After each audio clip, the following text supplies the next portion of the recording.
Order! Order! You are an incorrigible delinquent at times. Behave yourself, man!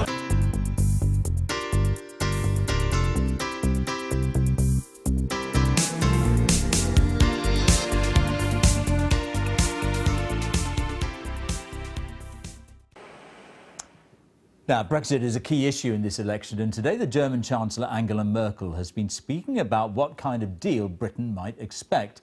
She told the German Parliament that some people had what she called illusions, that Britain outside the EU could enjoy the same privileges that it currently has inside the Union. Let's just hear what she said.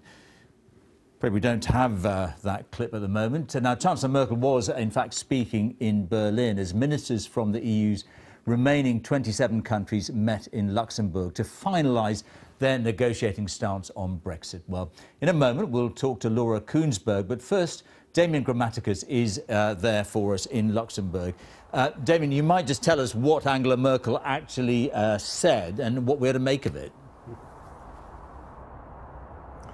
George, I think what Angela Merkel sought to do today, addressing her parliament, was to introduce some hard-headed clarity about what the EU side is prepared to agree to, and also show a flash of frustration. Now, what she said was that a country that leaves the EU, once it's a third country, outside the single market, outside the customs union, cannot enjoy the same benefits as it does as a member of the club. And she said that was both self-evident, and she thought that to try and argue about that was a waste of time. Now, I think that's for two reasons. They're worried about the messages they believe are being sent in the UK, that a deal could be achieved by a leader taking a tough approach with the EU, and also worried, I think, about the possible impact on the negotiations. Interestingly, all of that was reflected here today by the Vice President of the Commission, Deputy to Jean-Claude Juncker. He was here for the ministers' meeting, and he told me that whatever happens in the UK election will have little or no bearing on the sort of deal the EU will be prepared to do with the UK. A bigger mandate, he said, would not mean a better deal, and the UK and the EU side say they are now ready for those talks.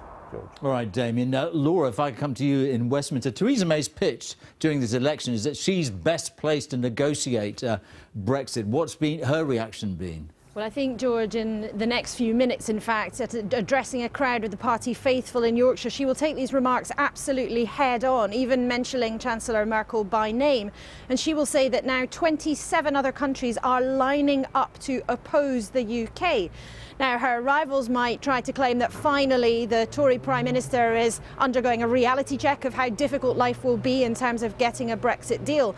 But for the Prime Minister, in a funny kind of way, this is rather convenient.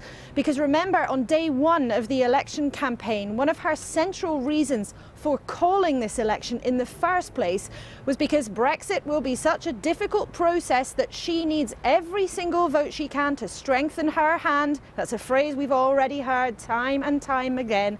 She wants her own mandate to get Brexit done.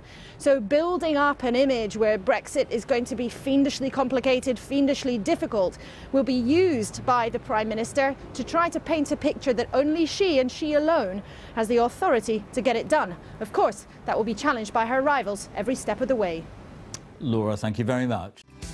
I've been getting away with it all my